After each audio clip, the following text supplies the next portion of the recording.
Bom dia, pessoal. Aula de História. Bem-vindos a mais uma aula nossa. Vamos estar abordando hoje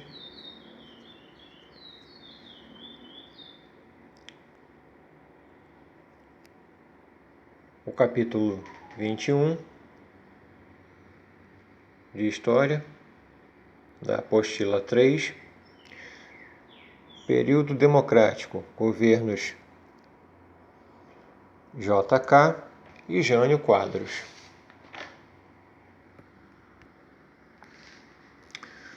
Muito bem, começando aqui pelo governo de Jânio Quadros. Vamos a um pequeno resumo aqui da matéria.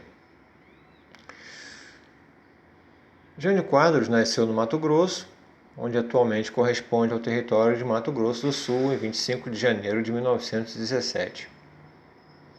As primeiras funções exercidas por Jânio foram professor e advogado. Ingressou na atividade política nas eleições para vereador de São Paulo, em 1947, pelo Partido Democrata Cristão, PDC. A plataforma política de Jânio, desde o princípio, já encarnava a moralização do serviço público e o combate à corrupção. Então eram duas características aí do governo, do projeto de governo de Jânio Quadros.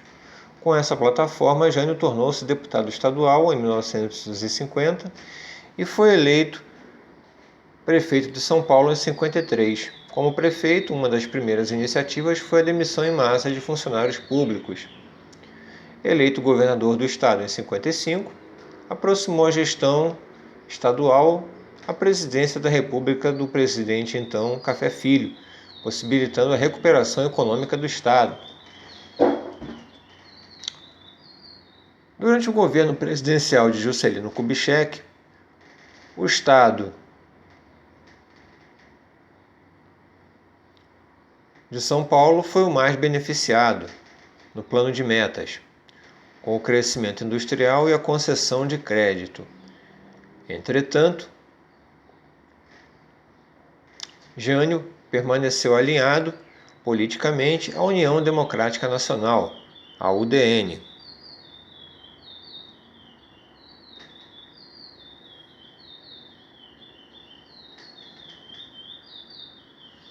A UDN, ok, pessoal? Contrária à política nacional vigente, o desenvolvimento do estado de São Paulo, no período da gestão de Jânio Quadros, favoreceu a candidatura dele à presidência da República.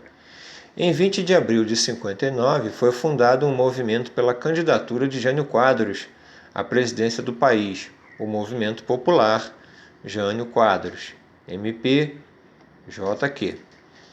A campanha para a presidência adotou o seguinte slogan: varre, varre, vassourinha, varre, varre a bandalheira, em menção às propostas de combate à corrupção e moralização de costumes.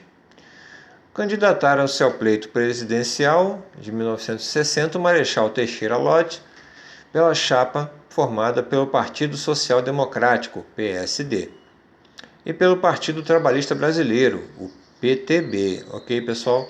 Nessa mesma chapa esteve João Goulart, candidato a vice-presidente, Adhemar de Barros, pelo Partido Social Progressista, e Jânio Quadros, pelo Partido Democrata Cristão, PDC. A Constituição de 46 previa que as candidaturas de presidente e vice-presidente do país ocorreriam de forma independente. Desse modo, os candidatos Jânio Quadros e João Goulart puderam ser eleitos para os cargos apesar de pertencerem a chapas distintas. Os candidatos tomaram posse em 31 de janeiro de 1961. O governo de Jânio foi marcado por contradições do presidente. Já no dia em que tomou posse do cargo, mostrou-se contraditório. No primeiro discurso, elogiou o governo de JK e horas depois disse à imprensa que havia herdado dívidas do governo anterior. Então observamos aqui que houve uma disparidade no discurso dele. Uma hora ele elogiou o governo de JK e na outra ele criticou.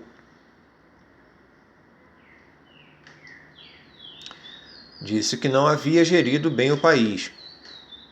No caso, JK, Juscelino Kubitschek, ok, pessoal? Jânio Quadros manteve no governo federal as medidas de moralização de costumes e até tentou proibir o uso de biquínis nas praias. Promoveu uma centralização do poder da presidência, diminuindo os encargos no Congresso Nacional. No que se referiu à política econômica, realizou uma reforma cambial que favoreceu o setor exportador. Reforma cambial aqui, no caso, o ajuste do valor do dólar, ok, pessoal? Que favoreceu o setor exportador e os credores internacionais. Adotou uma política econômica conservadora e alinhada a propósitos estadunidenses, ou seja, se aproximando da política econômica norte-americana. Propôs a retomada de relações diplomáticas e comerciais com países do bloco socialista. Então vemos aqui uma disparidade. Ao mesmo tempo que ele se aproxima de um projeto econômico norte-americano, ele se aproxima também do bloco socialista, da China e da União Soviética, ok? Representando aqui os estados socialistas, ocasionando muitas críticas dos setores que o apoiaram. Com o aprofundamento dos conflitos sociais, surgiram as reformas de base. Os movimentos sindical e camponês engajaram-se nessas propostas de reformas. Entretanto,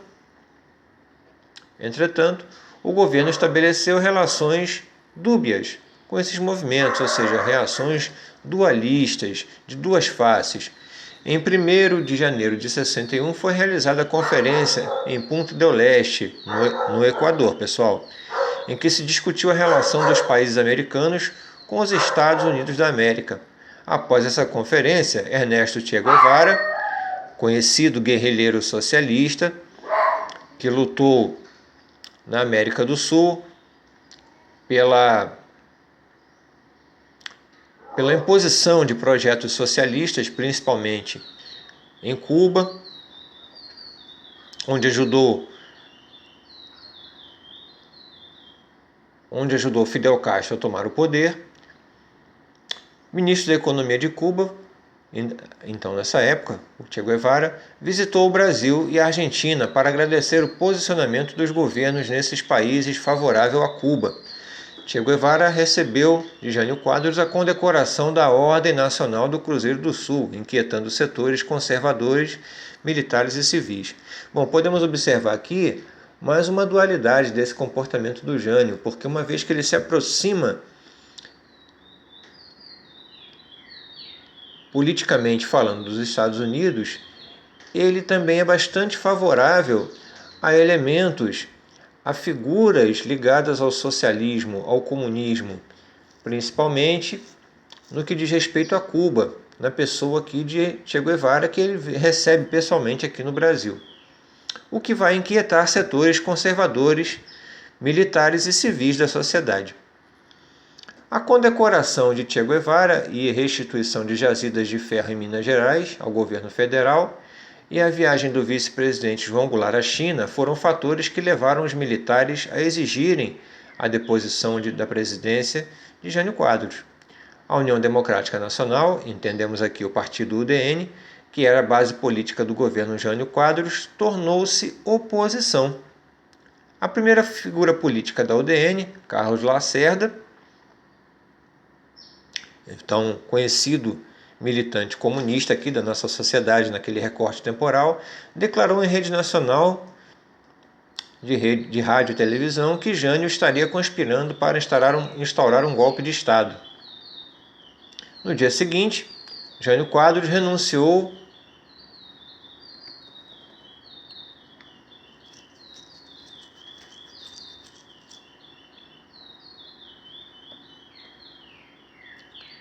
prontamente. Renúncia esta aceita prontamente pelo Congresso Nacional. Na carta de denúncia, Jânio Quadros dizia: forças terríveis se levantaram contra mim, pretendendo provocar uma comoção popular contra a renúncia. No entanto, isso não ocorreu. A transferência do cargo para o vice-presidente João Goulart passou por diversos percalços. Durante a renúncia de Jânio Quadros, João Goulart estava em missão diplomática na China, o que também aproximou a sua figura à ideologia socialista ou comunista.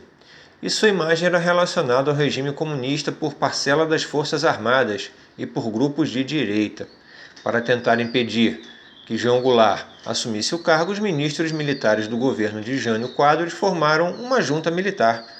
O Congresso Nacional considerou o veto ao governo de João Goulart inconstitucional, mas restringiu os poderes do futuro presidente, votando a proposta de adoção do regime parlamentarista no país, ou seja, João Goulart tomaria posse, mas teria poderes extremamente reduzidos como presidente, cabendo ao parlamento o peso maior nas decisões relativas ao país. A escolha do parlamentarismo favoreceu grupos que pretendiam o impedimento de João Goulart. No curso de 2 semanas, entre a renúncia de Jânio e o retorno de Goulart, assumiu a presidência da República o presidente da Câmara dos Deputados, Ranieri Mazzilli. E somente em 7 de setembro de 61, João Goulart finalmente iniciou seu governo em regime parlamentarista. Ok, pessoal? Então, fechamos aí com essa exposição o capítulo 21, ok? Recomendo aqui a realização de todos os exercícios da unidade, conceituais, contextualizados e também de aprofundamento.